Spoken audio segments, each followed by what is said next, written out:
Hello, do you hear me now? Yes, okay.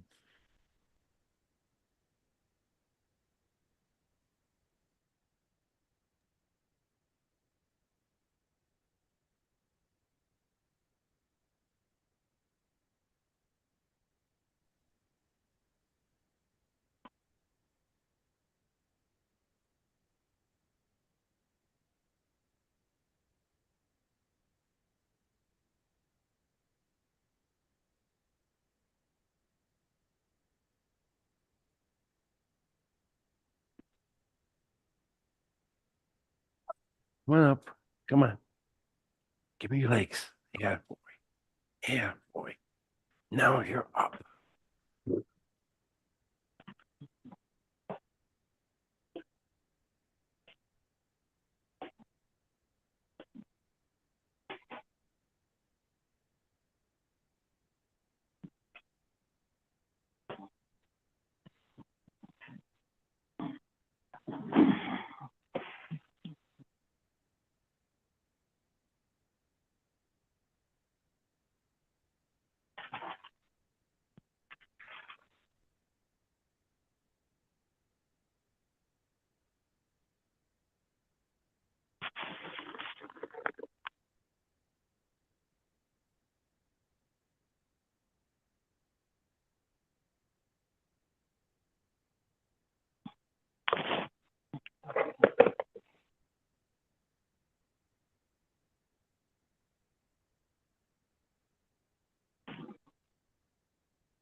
Here we go. Good morning, everyone. It is Tuesday, October 15th, 2024. We are here to start our Kane County Development Committee. Clerk, please call the roll. Berman, Farmer's here. Doherty, Here. Iqbal, All present. Kenyon, Linder, Linder here. Davis is gone, Caius, Highest present. Williams, Williams here. Ford. Ford present. I believe we have some remote attendance due to health. Any objects? Can I get a motion to accept those? Unanimous. Any objections? Unanimous consent, I think. Okay. Any objections? Seeing none, welcome aboard. Thank you. Next is approval of minutes from our September 24th meeting. Mr. Chair, this is Caius. I would ask Yes, for sir. unanimous consent to approve the minutes from September 24, All right. September 24, 2024. Sorry. I had the same problem. Any objections? Seeing moving forward, I think our public comments are based on the subjects when they come up. That's in our zoning petitions. So monthly finance report.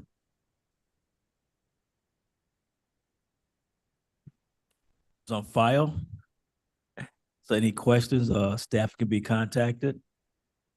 Next is our building and zoning division. Good morning, Mark Van Kerkhoff. Good to be with you all this morning. And just generally for our building and zoning report. This is the time of year when it starts getting chilly and people realize that they want to get their project started. So our team works diligently to help with new permit applications and plan reviews to try to meet their schedules and desire to try to beat the really cold winter weather to get foundations in the ground and that sort of thing. Zonings, we have 3 petitions this morning. Also, just give you a heads up, next month zoning board of appeals commission meeting does include 2 new commercial solar projects. So we'll have a few more of those to come by the end of the year. With that, our first zoning petition is 4640, the Howe Family Farm Trust in the board member Williams, District 18. It's a proposal for rezoning from F District Farming to F1 District Rural Residential to allow the existing farmette to be sold off from the remaining farmland. Here it is on the 2040 land use plan. It's an area, it's adjacent to the village of Virgil and Gray, but everything else is very solidly in the area for agriculture. Here it is on the zoning map. Again, you see the red stripe is the village. Everything in white is zoned F District Farming, and we have other F1s dotting the countryside in that area as well. And here you'll see that land use pattern illustrated on the aerial photo. And here is the subject parcel in red. The area in yellow is the area that's being proposed to be split off or separate or receive the F1 rezoning. Here it is there. You can see the house and several outbuildings. Here's the plat of survey. The Water Resources Division has their typical stipulations regarding the stormwater management. Regional Planning Commission was not applicable. Zoning Board of Appeals recommends approval with the staff recommended stipulation.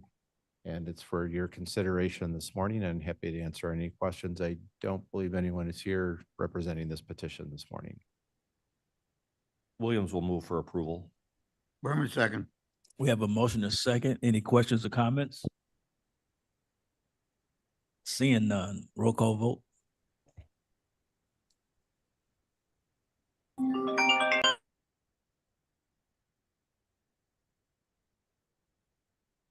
Berman, Berman, yes. Doherty, Yes. Iqbal, Iqbal, yes. Kenyon, Yes. Linder, Linder, yes. Caius, Caius, yes. Williams, Williams, yes. Ford. Ford, yes. All right, passes. Next, our 4641 petition. On you, Mark. Okay. Yep. 4641, Allen Volp Trust, number 201, again in Mr. Williams District, another rezoning from F District Farming to F1 District Rural Residential to allow the creation of 2 new residential parcels.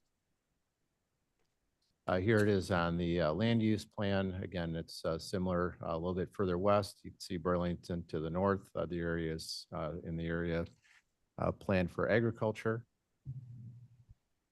Here it is on the zoning map, and similar to the last one, everything in white is existing F District Farming.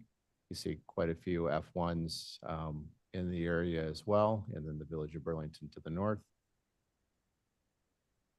Here it is on the aerial. You can see the farmsteads and the predominantly area that's being farmed. This is the close-up of the area for the 2 additional F1 parcels to be rezoned. Each of them have a residence on them and their own access driveway. Here's the plat of survey. This has the same typical stipulation recommended by Water Resources.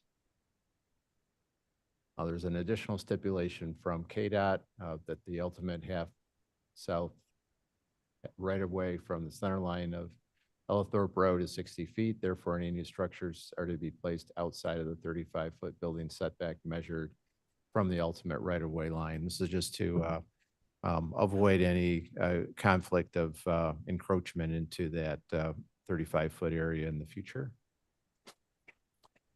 Regional Planning Commission was not applicable. Zoning Board of Appeals recommended approval with the staff recommended stipulations, and it's for your consideration this morning. happy to answer any questions. Williams moves for approval. Do we get a second? Berman. We have a motion to second. Any questions or comments? Looking at this plat, they have connecting driveways in the back.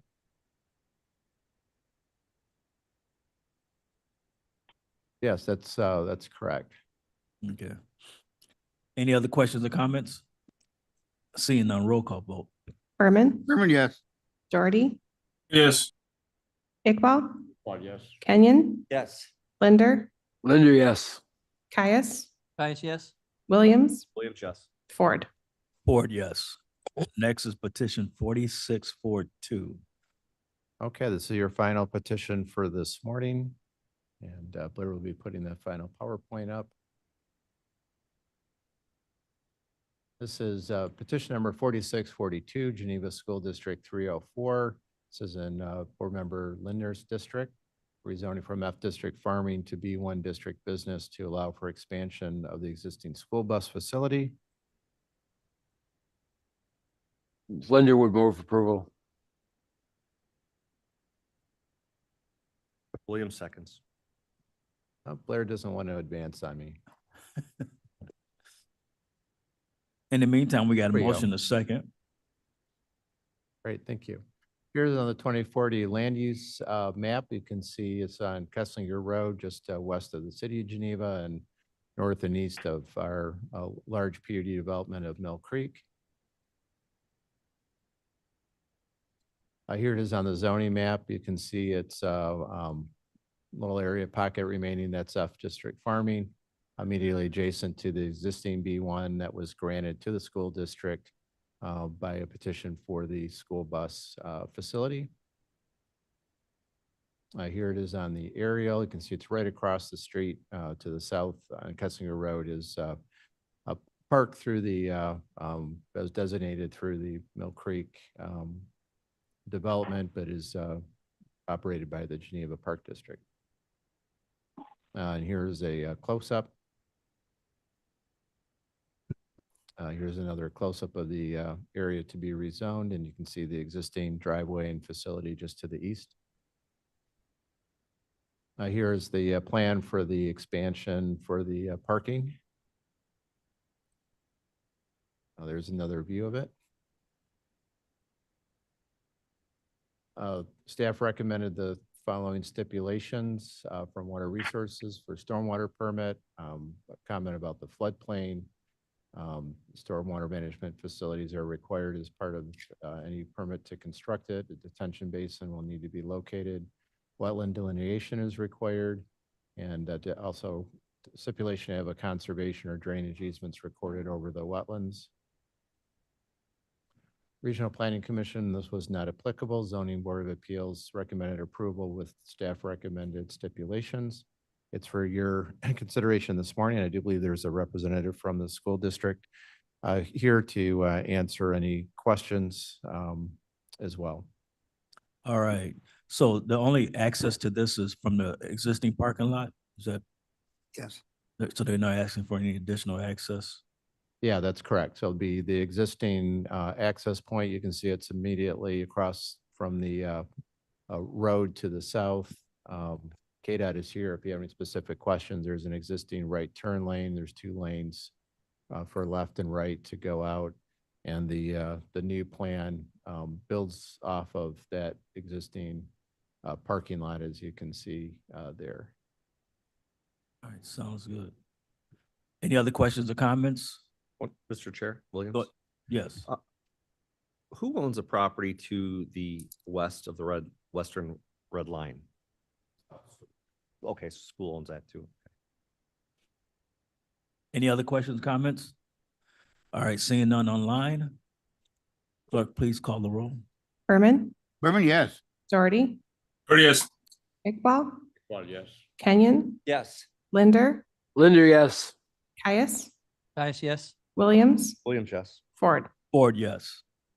All right, passes. Moving on to our Property Code Enforcement Division. Good morning. Good morning, everyone. John Mall, King County Code Enforcement Officer. We remained busy last month. and prepared a monthly report for you, which is attached to your packets. Little more than half of our cases came from St. Charles Township and the Aurora Township, keeping us busy in those areas. That's all I have for you this month. Anybody have any questions? Any questions or comments? Just, John, you've seen a change in the areas? Like there's more, seems to me that Aurora usually keeps us pretty busy. In St. Charles, I think we had a little bit more this month than usual. So St. Charles Township. Any other questions? Seeing none. Excuse me. Actually, I do have. a Go ahead, question. go ahead, Rick. John, how many sound complaints have we received this year roughly, if you know? I'm talking the entire county. I'd have to look into that and get back with you on that to be accurate. But it's substantially less than last year, isn't it? I'd let Mark address that because I was only here for a portion of last year. Yeah, from my perspective, I've received way fewer calls, concerns regarding sound. And I think it's for a variety of reasons. We still do get, I've maybe had 3 in the last 6 months. Thank you. Any other questions, comments? All right, seeing none. We're gonna move on to our planning and special projects. Okay, good morning. You have more than typically exciting planning and special projects report on here. And a couple of months ago, I had our team add some updates on our American Rescue Plan funded projects because they're all very active at the moment. The Fabulous Fox Water Trail Infrastructure Project, the bids just came in. And we're reviewing those to make a contractor selection to recommend to the county board for next month. Just really pleased with our engineering firm, Hay and Associates, on their work to meet our schedule, and the bids are looking favorable to move ahead with all the 5 sites that we have planned. Also, want to thank our state attorney's office and ARPA team for working on an expedited schedule for all of these projects, really. The Kane County Manufacturing Recovery Sustainability Program with our partner IMEC and our Lighthouse projects and our workforce pipeline are all moving forward well. Kane County Tourism Recovery Promotion continues to promote tourism in the area. And of course, you know about our economic development launch for our organization and the soon to be adopted strategic plan, hopefully tomorrow. And then our Kane County Food Farm Resiliency Grant Program, those call for applications went out. We're really pleased to receive 29 applications, and those are being reviewed by our team for use of that funding to get some of these funds in the hand of our local food farmers. So we're very excited about all of those going on. And then finally, I'm going to skip to the very end and turn it over to Julia Tavong about a very exciting new grant that we've just been awarded by the federal government. So Blair, if you could put her presentation up, and I'll turn it over to Julia. Thank you. For those of you that don't know me, I am Julia Tavong. I am the preservation planner for the county, and I've been here since 2001. And is this forward? So I'm super excited to be here today to tell you about the Paul Brune grant that we received from the National Park Service. It is $750,000. The purpose of the grant is to support economic development through the preservation of our historic buildings, specifically in rural areas of the country. The locally stewarded work supports improvement of the historic buildings, preserving America's cultural resources, of which we have a number, and also benefiting the local economy. This year, the Paul Brune Award was $12.125 million. How about that? And it was awarded 7 to 17 different programs in 15 states. With our Kane County subgrant program, we will provide subgrants to property owners in the rural agricultural areas of Kane County. Probable recipients could be not-for-profits, museums, the Forest Preserve District, local for-profit businesses such as local food outlets, and recreational and educational programs, and individual with high-profile agricultural buildings. The program will make a visual impact on those buildings that receive funding, and each recipient will be better able to utilize their building, drawing more visitors and thereby generating more revenue that can be used for further development in the future. So the goal of the program, like I said, is to provide funding to rural areas to create economic revitalization through the rehabilitation of historic structures. And if you can look at the map on the left, you can see this orange area. That orange area is considered urban by the USDA. The areas that we can provide funding are areas that are not in the orange area, kind of more in that gray taupe color. The red dots that you see on there are our Kane County landmarks. So in order to be eligible, you must be in this gray taupe area.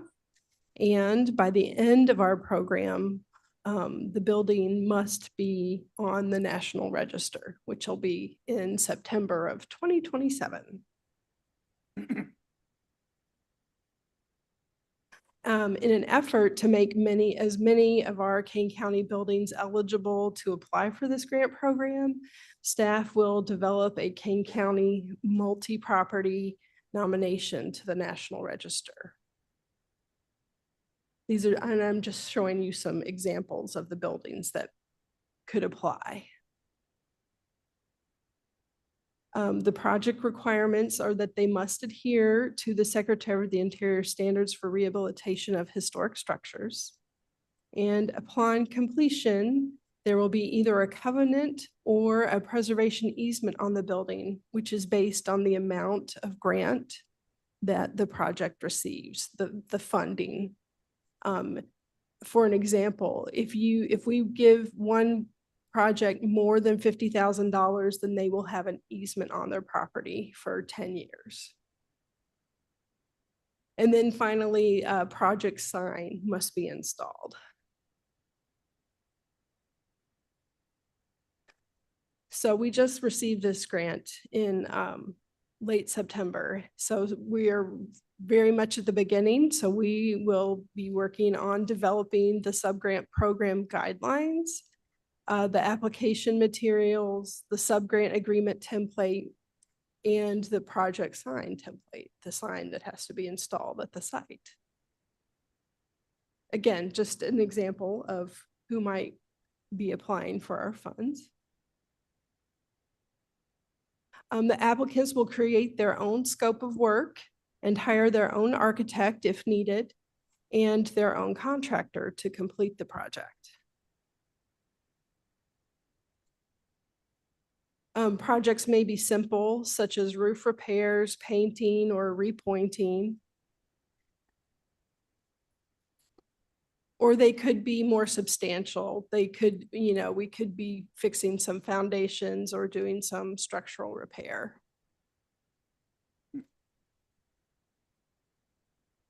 And that is the end of my presentation for now. Do you have any questions for me?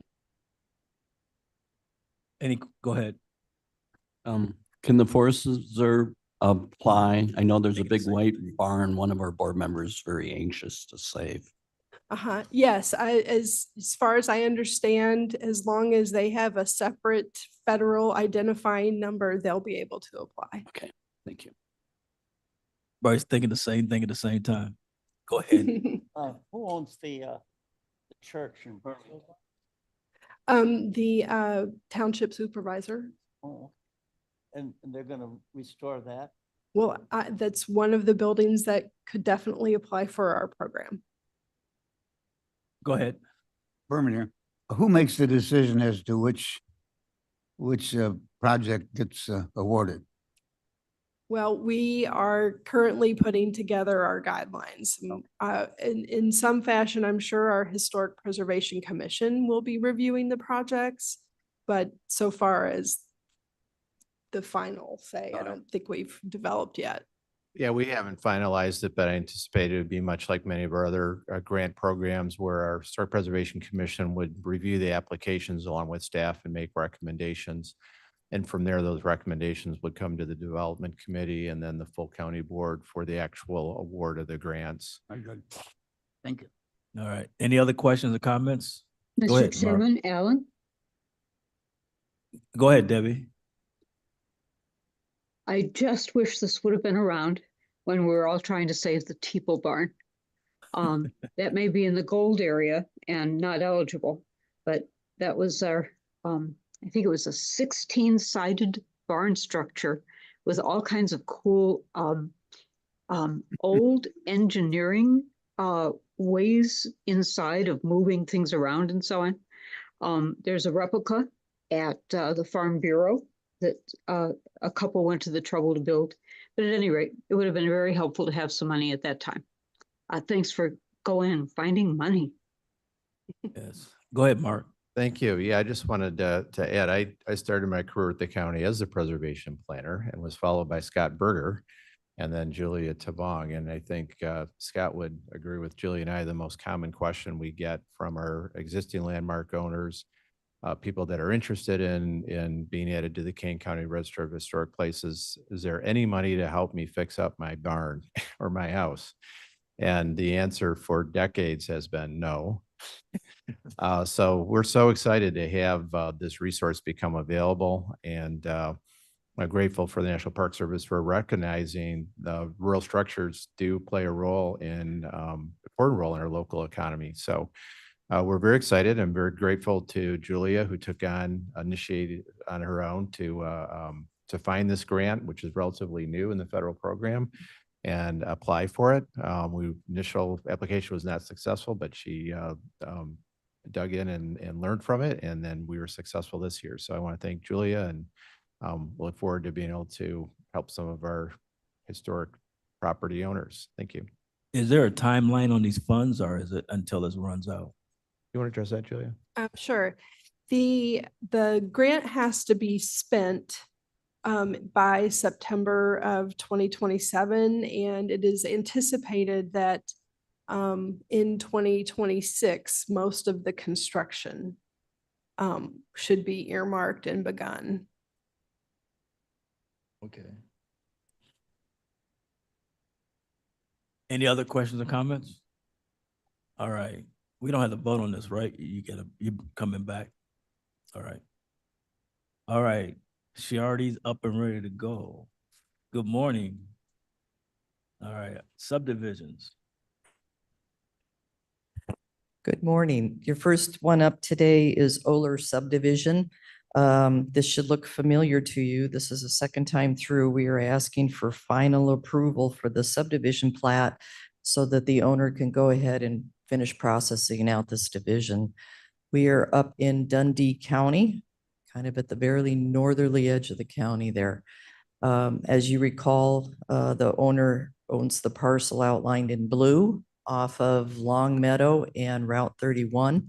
He intends on splitting that parcel and creating a secondary lot. I do want to clarify, at the approval of the preliminary plat, Mr. Williams asked the question, will the new lot be the smallest lot in the subdivision? The answer is still no. However, I identified the incorrect lot.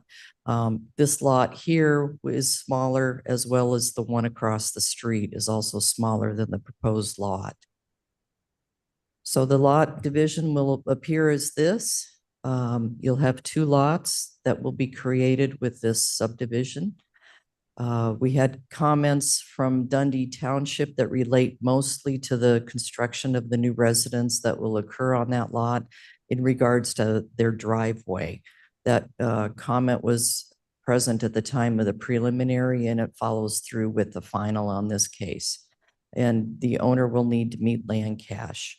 Other than that, Kane County technical staff seeks your approval so that the final plat can move into the final stage and obtain signatures and be recorded.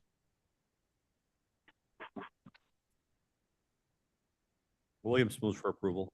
We got a motion. Can we get a second? Berman seconds it. Any questions or comments?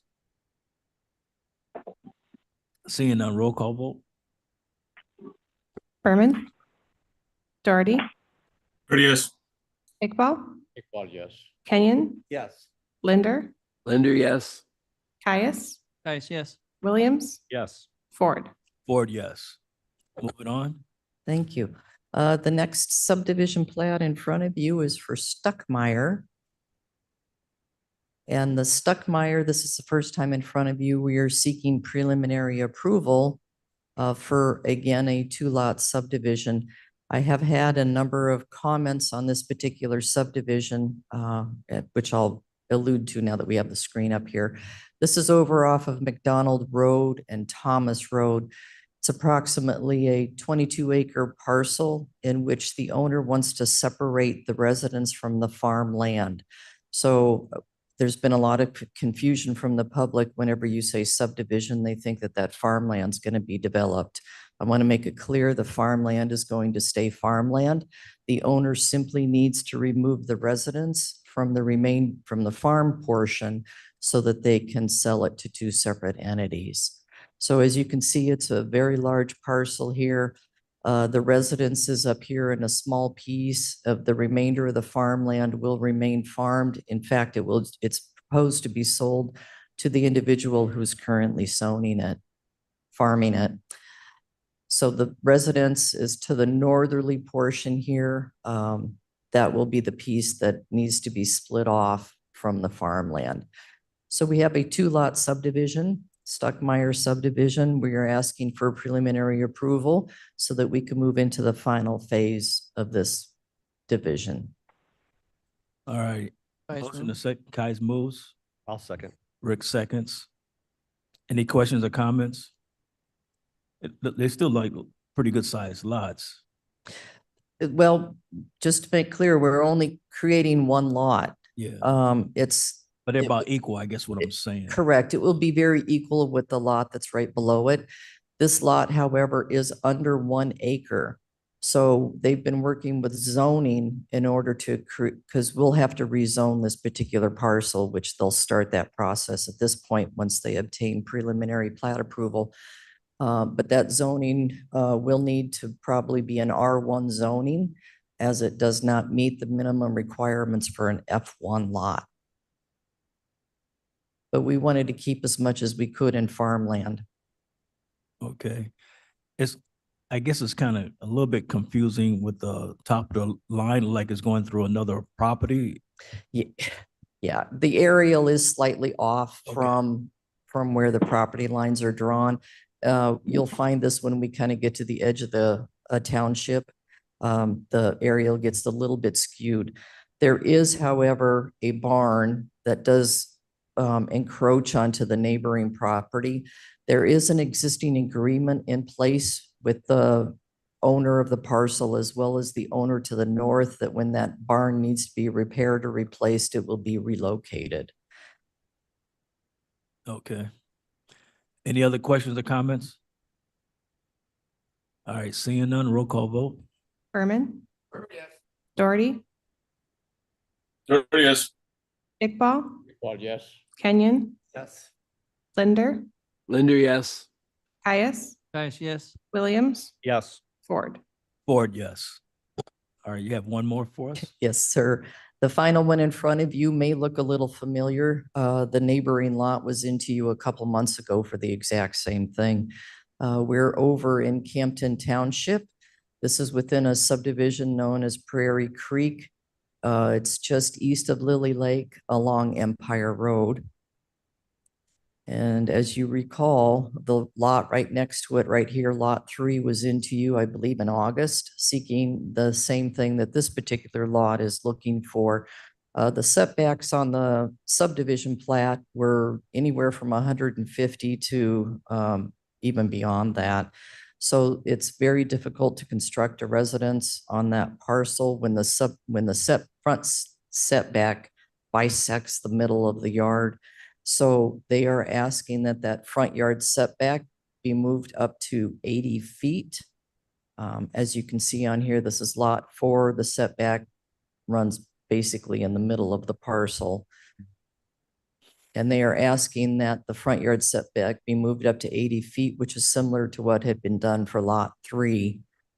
And as you can tell within that cul-de-sac, that will create the front of the lots almost to be along the same eyesight. All right, can we get a motion? Williams second? moves. William, Berman seconds, William moves, Berman second. Looks pretty consistent for the most part, except for a couple. Any questions or comments? I mean, I would say that an 80-foot setback is more than sufficient. I mean, Yes. most subdivisions are 25, so seems fine to me. Yeah, I do want to point out that in the back of both lot 3 and lot 4, the soils are not very good for residents. So in allowing them to move it forward into the cul-de-sac area is definitely a benefit for the homeowner. Okay. Any other questions or comments? Seeing none, roll call vote, please. Berman, Doherty, Doherty, yes. Iqbal, Well, yes. Kenyon, Yes. Linder, Linder, yes. Caius, Caius, yes. Williams, Williams, yes. Ford. Ford, yes. All right, any environmental and resource? It's still morning. We have, we have 3 resolutions under water resources today for your consideration. All 3 resolutions are ARPA-funded projects that were approved through the ARPA committee. And so this is just the formal step of hiring the consultants to complete that work that was approved through the ARPA committee. So the first one before you is awarding a contract to Baxter Woodman Consulting Engineers for the base flood benchmarking project in the amount of $50,000. Motion and second. Berman motions it. Kenyon will second. Kenyon seconds. Any questions or comments? Seeing none, roll call vote. Berman, Yes. Doherty, Doherty, yes. Iqbal, Well, yes. Kenyon, Yes. Linder, Linder, yes. Caius, Caius, yes. Williams, Yes. Ford. Ford, yes.